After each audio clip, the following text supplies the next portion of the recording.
un abuso millonario a costa de los impuestos de todos los trabajadores chilenos. Eso es lo que se descubrió hace poco al interior del Ministerio de la Mujer bajo la administración de Gabriel Boric, pero también bajo la segunda administración de Piñera. Ni una sorpresa, Chile vamos, donde se descubrió que se habría estado pagando sobresueldo una gran cantidad de funcionarios donde varios habrían sido beneficiados, incluso la actual ministra Orellana, y todo esto por un monto de sobre los 312 millones de pesos, en lo que ha sido algo que desde el 2020, o sea, ya por unos 6 años, se ha estado desarrollando sin que nadie se hubiera dado cuenta en todo ese tiempo.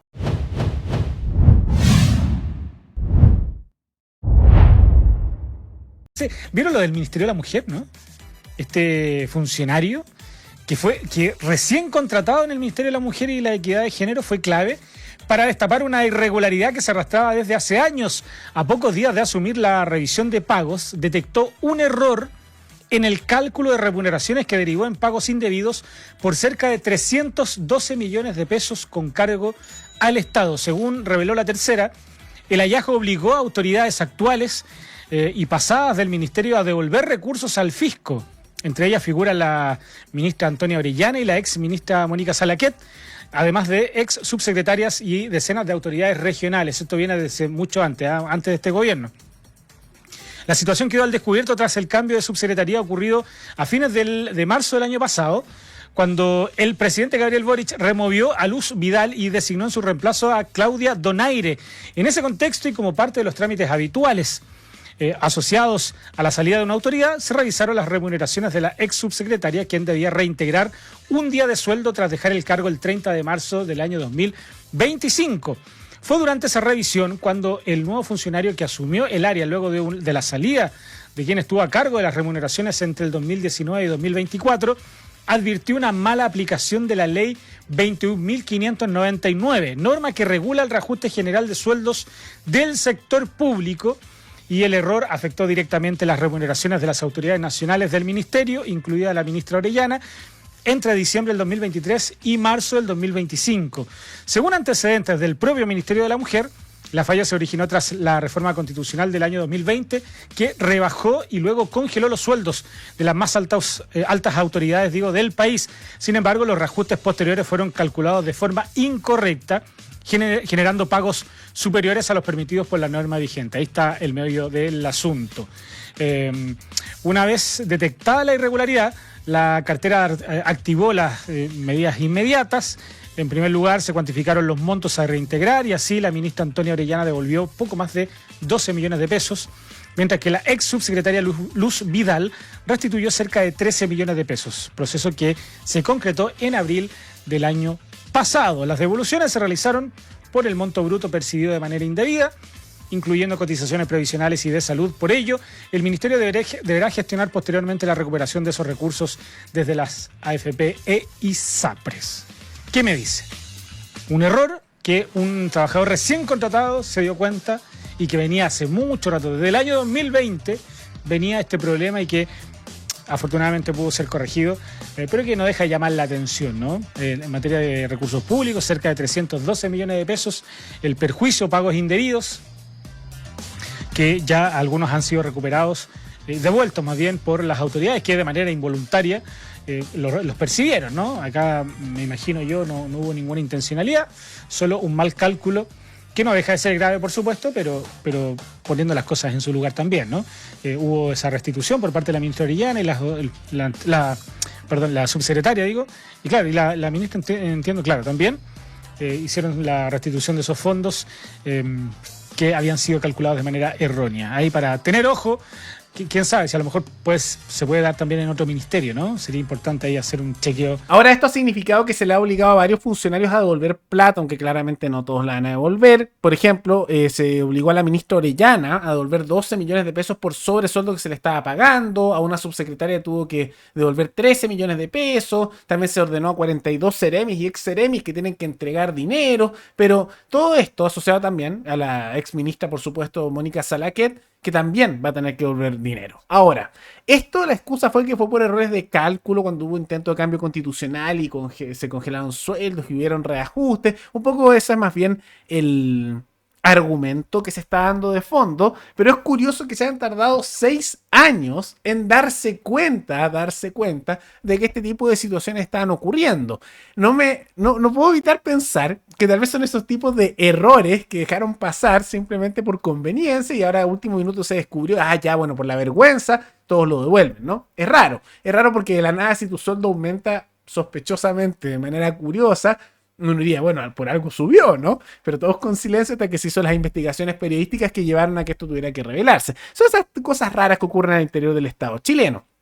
Y uno llega a pensar, ¿cuántos otros casos más tendremos de situaciones similares? ¿En cuántos otros ministerios estarán ocurriendo este tipo de cosas? ¿Cuántos sobresueldos y dineros adicionales no justificados se estarán dando a funcionarios estatales que viven como monarcas, como nobles, mientras están exprimiendo hasta dejar sin nada al ciudadano común y corriente y al emprendedor que trata de surgir?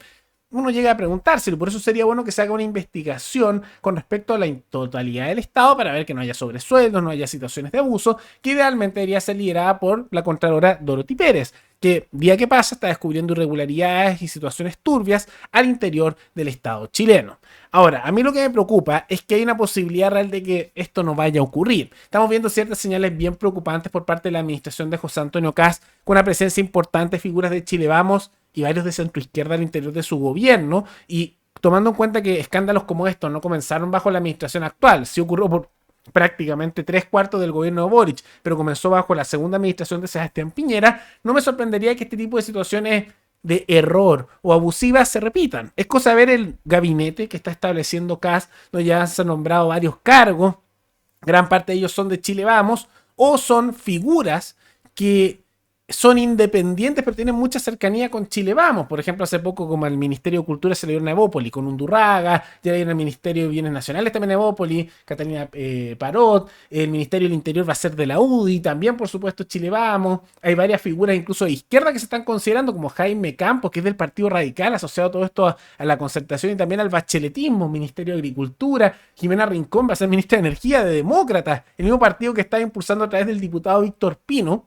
la idea de modificar la ley de propiedad intelectual para perjuicio de los ciudadanos y de los emprendedores, implementando normas que son de Estados Unidos, que son bien peligrosas. Hicimos un video sobre eso. Y hay así varios ministerios y figuras cercanas. También el caso de José García Ruminot, RN, que también entra justamente al comité político en los ministerios cercanos al gobierno. Y así pasa con varios cargos. Yo tengo la sospecha, y especialmente porque hay otros independientes, pero que son cercanos a Chile Vamos, aunque ahora se movieron más cerca republicanos, como Fontaine, que también están ahí, que muchos de estos elementos no van a cambiar.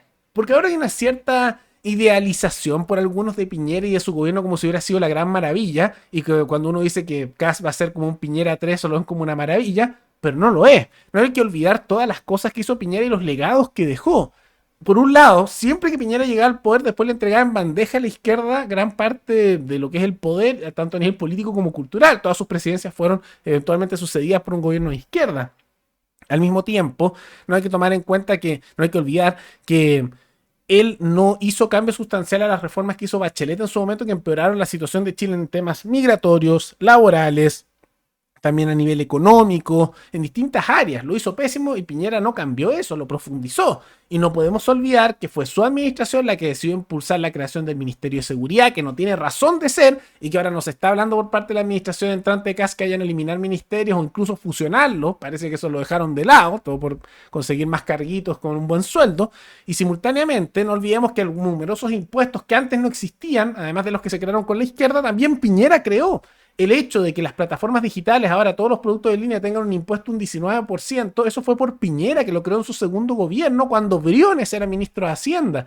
No olvidemos que el impuesto a las plataformas digitales antes no existía y Piñera lo creó aumentándolo de un 0% a un 19% para equipararlo al IVA. Entonces, el legado que se ha establecido por Piñera como que fue una maravilla, no lo fue. No fue un gobierno bueno. Tiene muchos problemas en sus dos administraciones. La primera fue más efectiva, pero igual con varios problemas culturales y de fondo.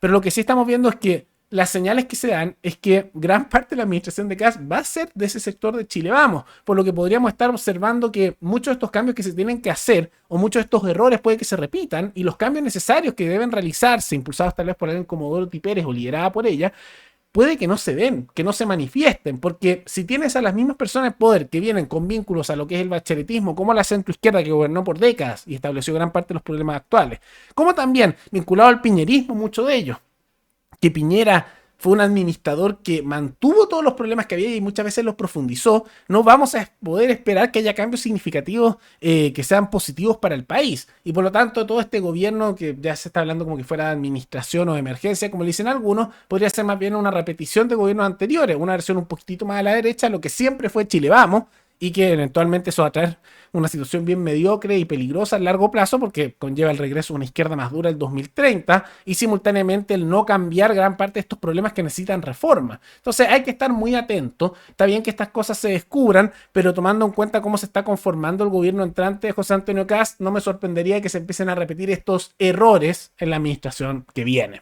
Pero más allá de todo eso, ¿qué les parece toda este descubrimiento que se hizo con respecto al Ministerio de la Mujer, tanto en la administración actual de Boric como en la pasada de Piñera, y también estos nombramientos que se están haciendo por parte del gobierno entrante de Kast? Todo eso coméntenlo abajo. Y antes de terminar, quisiera recordarles que pueden recomendar noticias tanto de Chile como de otros países del mundo para otro video. Nos veremos en el siguiente programa. Hasta luego.